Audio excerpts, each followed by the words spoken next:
Yeah, just a quick intro to myself before we jump into the session. So my name is Adam Roach. So to kick off then, we're going to talk about what is accounts payable technology. Okay, so this one slide, if you could take it from left to right, will explain an introduction to an automated process and what AP automation is all about. So on first point then is receiving of invoices. So from speaking with lots of different businesses, invoices can arrive in a few different ways. So the most common way here is the second bullet point, the email, right? So a lot of businesses now receive their invoices via email into a shared AP mailbox or multiple mailboxes, and then they process from there. Other businesses might receive maybe a mixture of some physical paper invoices, which can be scanned into Kefron, and email. And then other businesses also operate using e-invoicing. Now that seems to be a lot more popular across Europe, etc., with e-invoicing legislation and mandates being rolled out by governments. And it is going to happen at some point in the UK as well. So e-invoicing is also a way of getting an invoice into Kefron. Okay. And with our system, we also have a supplier portal where your suppliers, you can give them access to the system and they can drop their invoices into the system directly. So to put the onus back on the supplier, you can give them access to a supplier portal as well. But I suppose the two most common ways would be the scan and email function, and I would say email would probably be the most popular by a long way. Okay, so with the email function, let's use that one as a guinea pig for today's presentation. We would take an auto forward of your invoices from your AP email boxes. Okay, they would reach a Kefron mailbox, and from there then the data extraction element kicks in. Okay, so we're firm believers that the most important part of AP automation technology is data extraction. And I'll explain why in a couple of minutes, but different vendors will explain this element of the software in different ways. So I'll explain this now using the email as the example. So just say when an invoice comes into a Kefron mailbox, the technology is going to open the document and extract the mandatory data from the page. Now, what I mean by mandatory data is that this is data that's mutually agreed between the user, us, or yourself, and us, the vendor, during the implementation project that needs to be extracted off the document.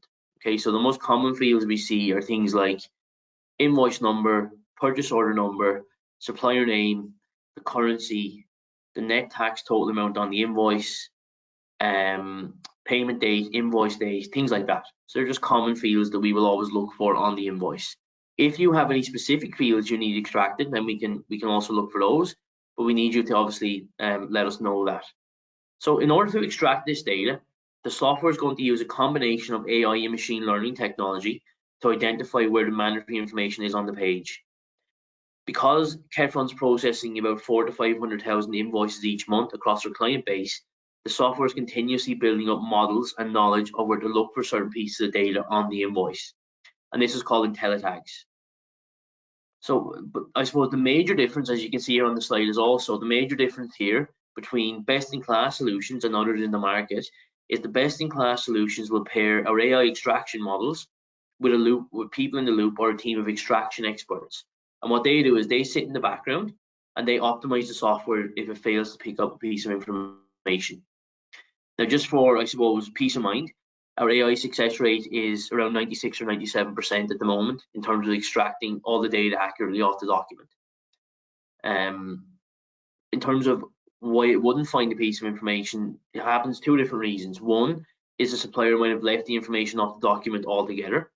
If that's the case, we'll present that to you in the system you can then reach out to the supplier and get that resolved. And then the other reason might be, it might be the first time you've ever seen an invoice from the supplier. The information of the layer of the invoice might have changed, which meant that the software didn't see something. If that's the case, our people look at it, they'll find the information on the page, and then they'll present that to you in the system. Okay, and what that means is you're guaranteeing the best extraction rates in the market. Okay, the only time the invoice will come to you is if the information is not on the page at all. Okay, in terms of how this data extraction will help you maximize return on investment, because we are guaranteeing best-in-class extraction rates, it means that you're going to accurately extract data off the invoice, which means you're going to accurately enter data into your ERP system, which means that you're going to maximize the return on investment and productivity of the system.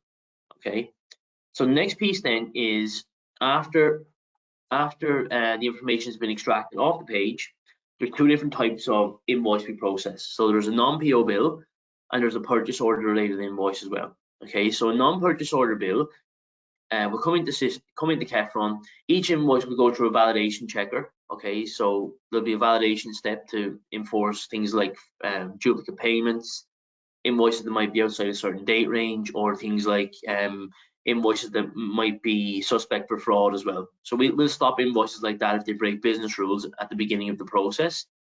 If they go past this stage, a non-PO bill will have to be coded and approved in Kefron.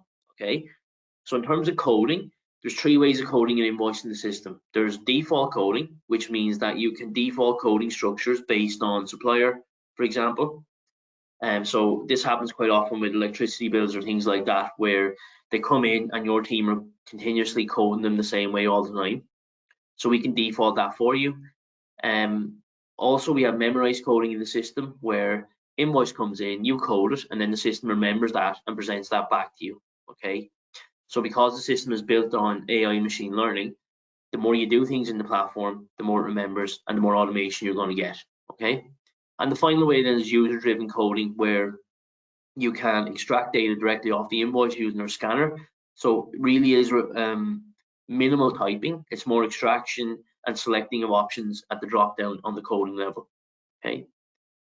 Once you've coded the invoice, then it gets sent for approval. Okay, and the approvals, it's a digital approval where it gets sent to the relevant people or person in the business. Okay, so you can have multiple hierarchies based on the value of an invoice, or based on where the invoice was coded, or based on the supplier, for example. So it gets sent to the relevant people or person. Once it gets approved, then we post the data into your ERP system. Okay, that's a high level look at the non-PO process. In terms of PO process, then it's a bit more straightforward. We will receive your PO and GRN documents from, or receipt documents from, wherever you source those, wherever you create those. So it could be your ERP system, you could have a separate system, okay, depending on business by business. You could also maybe look at investigating and creating them in Kefron as well if you didn't have a way of doing that at the moment. But we'll take those PO and GRN files into our system for matching. We'll take the invoice, we'll match the invoice with the relevant PO, GRN. If they match first time, we post the information into your ERP system. If there's a discrepancy, it will stop in the system, and then your team will have to look and get that resolved in Kefron. Again, the final piece then here is once we have cleansed and verified all the data, we place that into your ERP system ready for payment. Okay, so that's just a quick look at, I suppose, the introduction to an automated process. Okay, again, if you have any questions on that at all, please put them in the chat and I'll answer them at the end. So the next piece then, or the ROI of AP automation. Okay, so there may be a lot more than 6 pillars here, or 6 key topics, but just for today's webinar, I thought I'd centralize the most popular topics that I've come across in my experience into one slide, just to give you an indication as to how other businesses are achieving return on investment through AP automation. Okay, so the first one then is, I would say, the most popular, and for several reasons, I suppose the most popular issues that we see with clients that reach out to us would be mostly around this area here, so operational efficiencies in their department. And I suppose just to put some shape on this, I want to just walk through some stats before some findings from the Institute of Financial Operations and Leadership in relation to AP automation. So there was a report released at the end of 2023 by those guys, and there were some really good stats there that really ring home to this element of what I'm going to talk about. So 83% of AP teams currently manually key invoices into an ERP or accounting software. Okay, so even with all the technology that's available at the moment, all of the AI, all of the different AP automation systems, there's still a really high percentage of AP teams that are manually keying data into an ERP system. Okay, 83%. And 41% of those people are spending more than 10 hours a week doing this. So there's quite a significant amount of time being spent by a lot of people typing information into a system.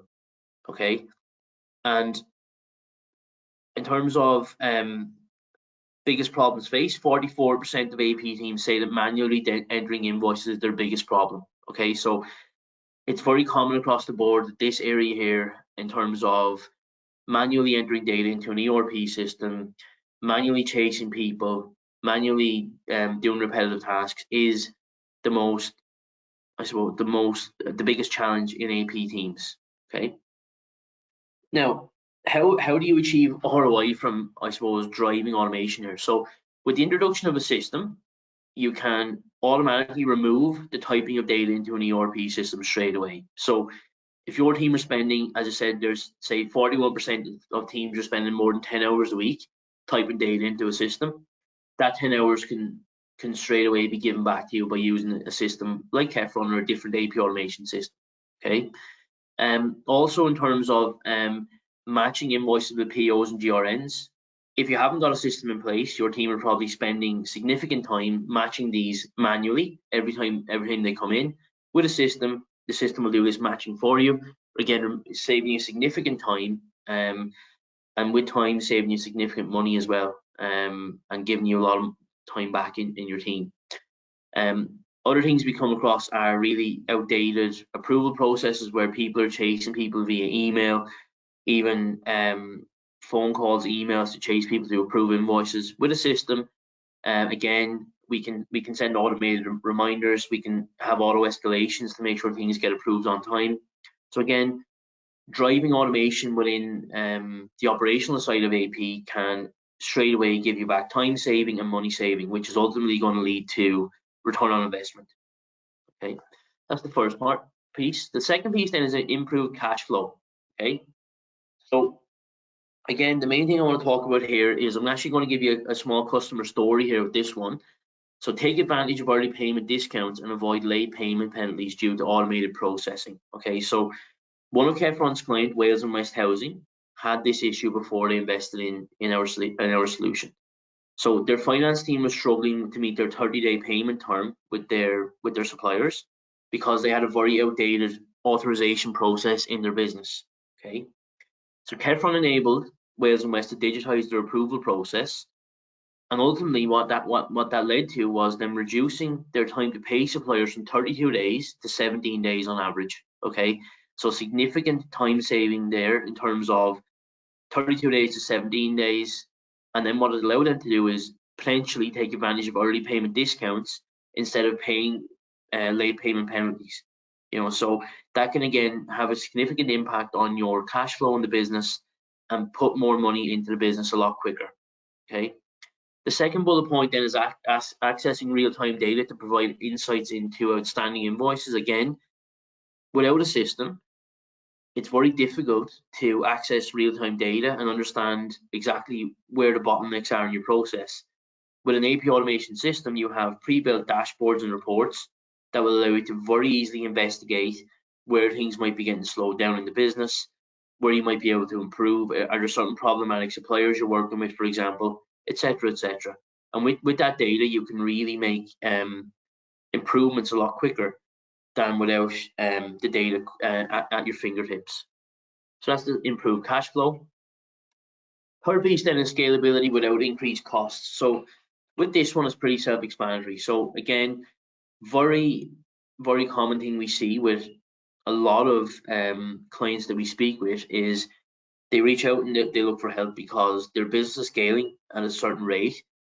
And as the business grows, their invoice volume grows simultaneously. And then they haven't got the people or manpower in the business anymore to keep on top of processing those invoices. So they have two options. They either invest in a system or a piece of software that can help them scale continuously without investing in people, or else they need to invest in more and more headcount. Okay, and what a lot of these people now are realizing is that it's actually a lot more cost effective and scalable to invest in a piece of software than actually bring in more and more people.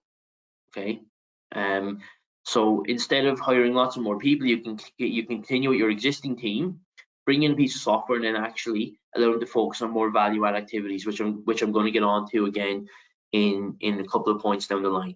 Okay. Next one then is supplier relationship management. So again, what I hear from a lot of people is they either don't have enough time to reach out to suppliers, that's the most common one, or they haven't got the tools in which makes it easy to do so. So with an AP automation system, again, because the system is going to take care of a lot of the repetitive and mundane tasks that your team are currently doing, you're going to have a lot more time to reach out to suppliers and actually communicate and build relationships with them.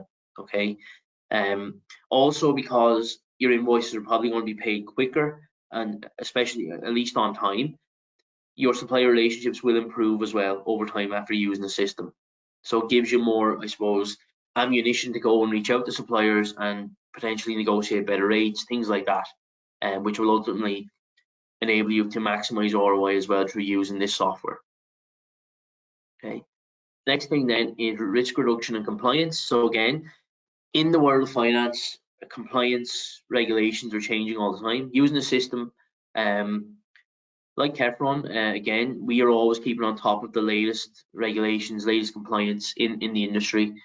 And I suppose with our system, you get full access to a full history and audit trail of all invoice interactions. So if you're being audited externally by somebody, instead of you, I suppose, let's say in a traditional AP process, you would probably have file cabinets full of invoices, or you might have maybe a shared driver all your invoices are saved to, where someone will have to go look at them, dig them out, etc. In Kefron, we have a very, very simplistic search engine where you can search for invoices very quickly.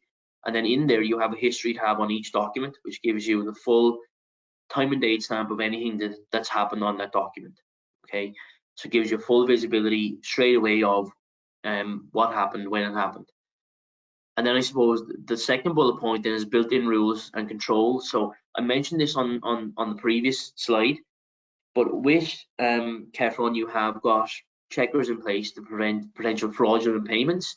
So if an invoice comes in from a supplier we have never seen before, we'll stop it in our system and require you to do a handshake on that to make sure it is actually a legitimate supplier. Okay. Similarly, if an invoice comes in from a supplier and it's the same invoice, it's a duplicate, we will stop it in the system and say, look, you've already processed this invoice. Please reach out to the supplier and get this resolved. Okay, so the system again is preventing you from paying things twice, for example. And one example of that is a recent success story of Kefron. So Trinity College in Dublin, so probably the largest higher education institute in Ireland. They've been live on Kefron, for 15 months, and in that period, I believe Kefron has prevented over 8,000 duplicate payments with a duplicate checker. So again, that just shows you the power of having that software there that allows you to easily check and search for duplicates. Okay. So next, the final piece then is employee satisfaction, growth, and retention. So this is one that people, I suppose, when you think about employee satisfaction, you don't straight away think of ROI or think of money. But when you think about it like this, you have an AP automation system. It removes repetitive tasks such as data entry, chasing approvals, and then allows your finance team to focus on more value-add activities. Okay, so things like your AP clerks, similar to one of our clients, Gold Care Homes, where they had again people spending 28 to 29 hours a week manually typing information into a system. When they introduced Kefron, they actually transitioned their AP clerks into AP analysts, and what they do now is they negotiate with suppliers, they look through data, they analyze where the bottlenecks might be, and they do a lot of different things like that. They work a lot closer to procurement. So instead of just having repetitive tasks all the time, their employees are enjoying the roles a lot more. They're more likely to stay at the company and grow with the company, and then I suppose add more return on investment to the business through that. And I suppose on the other side, if an employee was to leave your business, it can nearly cost nearly double their salary by the time you recruit a new person, train them, and you also lose their knowledge as well once they leave the business. So it's in everyone's best interest to keep their really good employees, and allowing them to focus on more value-add activities allows them to do that. Okay, so that's just a quick summary of my experience in terms of where other businesses are maximizing return on investment through AP automation. Okay. Moving on to the next piece then. So one success story I picked out. I know I've mentioned 2 or 3 other clients on the last slide, just with little small stories. But this one here is one that really rings home with return on investment. Okay. And the client I've picked is CVS Group. So CVS Group is one of the largest integrated veterinary service providers in the UK. It's listed on the London Stock Exchange. They own approximately 500 veterinary surgeries in the UK, Netherlands, and Ireland. Okay, and they're one of Kefron's largest clients. Okay, so first I'm going to talk about their current situation or customer situation before investing in AP automation. So before they invested in AP automation, they were manually entering 15,000 plus invoices into their ERP system, which was Microsoft Dynamics Nav. Okay, they had a large volume of manual data entry errors. As you can expect, if you're entering that volume of invoices into a system, you're going to have times where there is going to be error because there's such a large volume that you're bound to make mistakes. Okay, and with those errors, then they had a surge in supplier queries. The AP manager there, there's a quote of her saying that their phones were off the hook with suppliers ringing up saying that they were just on the phones all day dealing with queries. They had no time to do any other activities. And then she began investigating the market to see how she could resolve that. Okay. So with the introduction of Kefron, then the data entry into Microsoft Dynamics Nav was completely removed. Okay. So now they don't type any data into Microsoft Nav, which obviously saved them significant time and also removed human error when typing. Okay. There was a 67% decrease in the time taken to approve invoices, which meant that things were being approved a lot quicker, being paid a lot quicker, and ultimately led to supplier queries being reduced as well. Okay, but the main thing I want to talk about then is just the reduction, right? So again, this doesn't happen in every business. Okay, a lot of businesses, they don't reduce headcount when they invest in AP automation, so don't get afraid if you're an AP clerk on the webinar today and you're thinking, oh God, my job's going to be taken away by this. That's not the case. This is just one example. What a lot of companies do is they keep their existing staff and they upskill them into different roles, like I mentioned on the last slide. But in the case of CVS Group, because they were processing so many invoices and doing so many repetitive tasks, when they invested in AP automation, they actually realized that this system is actually doing the work of four full-time employees. So they actually reduced their headcount by 4 people, which gave them an almost £130,000 saving straight away from investing in the system.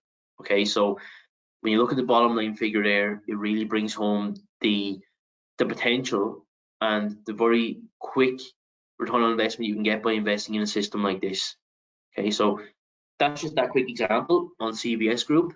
Okay, and the final piece of the agenda then, actually just go back a bit, you can also, I'm going to send this slide deck out after the call, so our team will be in touch, and you can access the case study by clicking on this link as well. Okay. The final thing then is the ROI calculator example. So I'm just going to jump off of my presentation now and go across to Excel.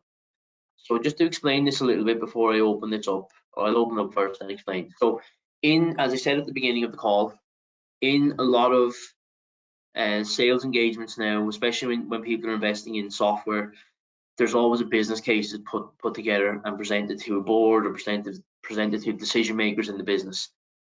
This ROI calculator is proving to be very popular with our clients because it allows them to visually see how quickly the software can repay itself after investing.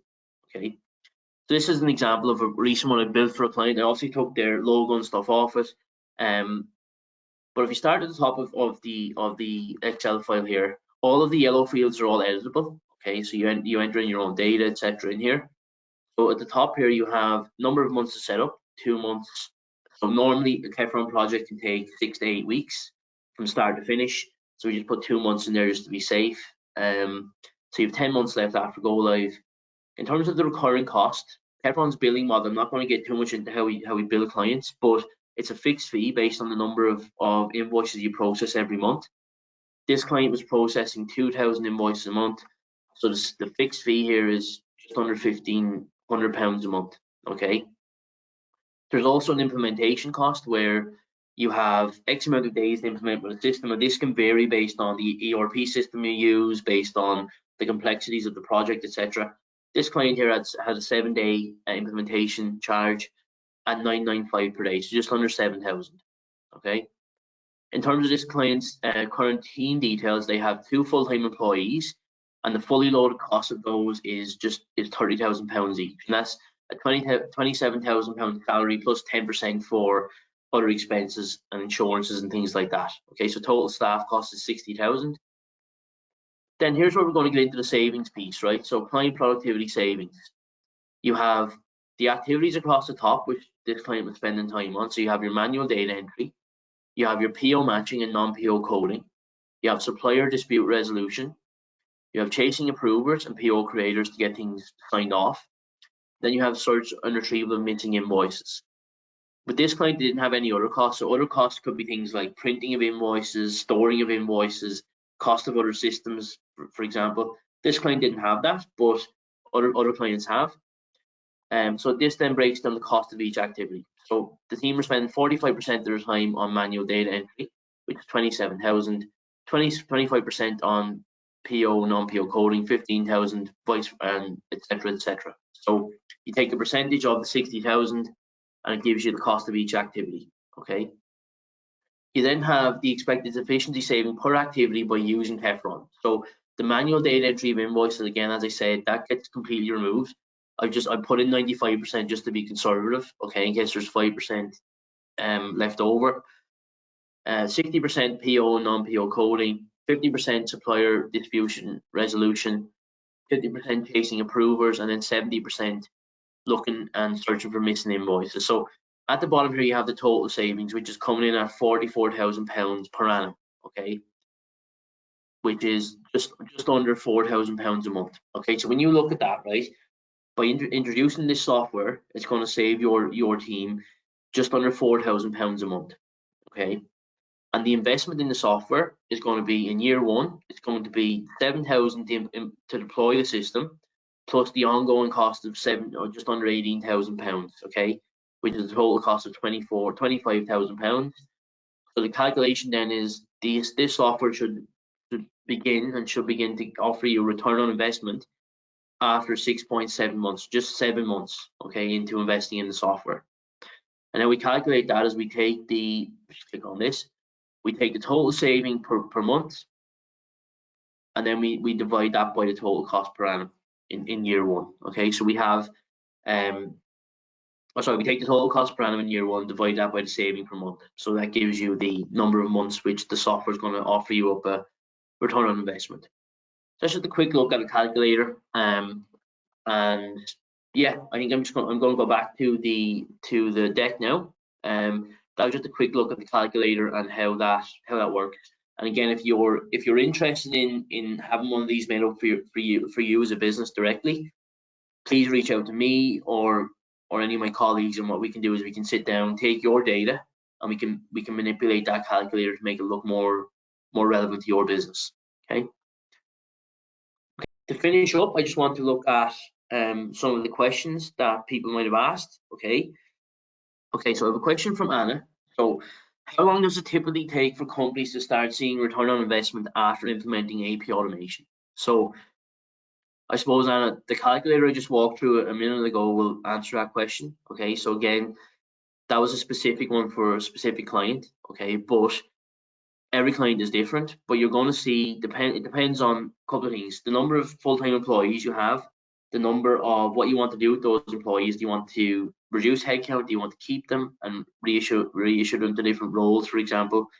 So it does depend on client by client, but again, based on that example I just showed you, you should see return on investment at least within the first 12 months of investing in the software. You know, that one there was 7 months, but being conservative, you could be 10, 12 months at the worst case scenario. Next thing one and is from Frank. So what are some of the most common challenges companies face when transitioning to an automated AP system, and how can they be mitigated to ensure quicker return on investment? Okay, so that's a good question, Frank, and let me just think for a second. So Yeah, so some common things I've seen are, firstly, user adoption of the system. So if you're investing in a software tool, and just say you're a business that's never invested in an automated tool like this before, you might have some people in the team that may be traditional, and they might be against, or not against, but they might be, I suppose, reluctant to change. So the really good thing that I would recommend is, or very early in the process, if you're investigating a system like this, I would get your AP team involved in the selection process. Let them see the demos of the system, let them get comfortable with the system during the sales cycle, and then let them be involved in actually implementing the system as well. So they feel like they're the ones that are bringing the system to the business, which means the adoption and uptake of the system is going to be a lot better, which means you're going to get ROI a lot quicker. Okay, so that's one thing. Second thing would be maybe data quality. So again, if you're investing in a system like this, you want to make sure your data quality is high. Make sure your invoice quality is high. So the better quality invoices that the software is going to receive means the more automation you're going to get as well. So if you have lots of poor quality documents, things like that, I would advise getting those resolved with suppliers. Ideally, PDFs are ideal for an AP automation tool. In terms of Kefron, we can process other formats as well, like Excel, Word, PNG, JPEG, etc. But first generation PDFs do drive the best automation. So another thing I would recommend is getting your data correct. So maybe the data in your ERP system, then also the actual physical invoices as well that are coming in. Okay, so that's, hope that answers the question. Question 3 then from Andrea. So what are the unexpected benefits a company sees beyond financial return after adopting AP automation? Okay, I've touched on a lot of these already in the presentation, but I think two main things are employee retention and upskilling. So again, your team, if they're using a tool like this, they're going to be a lot happier in their roles. They're going to be spending a lot less time doing repetitive tasks and maybe spending more time on more value-add activities. So that's one. The second thing then could be other value-add benefits. Trying to think now. I suppose access to, yeah. So in terms of having access to reports and analytics. So again, if you have full access to suites of dashboards and reports to be able to make informed decisions in relation to accounts payable, understand bottlenecks a lot quicker. So from a management perspective, you can really see benefits in that as well. So it might not be just financial return, but it could be the ability to be able to access reports, dashboards, etc., to make informed decisions. Okay. You see my contact details on the slide, so my email and phone. If you want to reach out to me, please do. I'd be happy to have a conversation.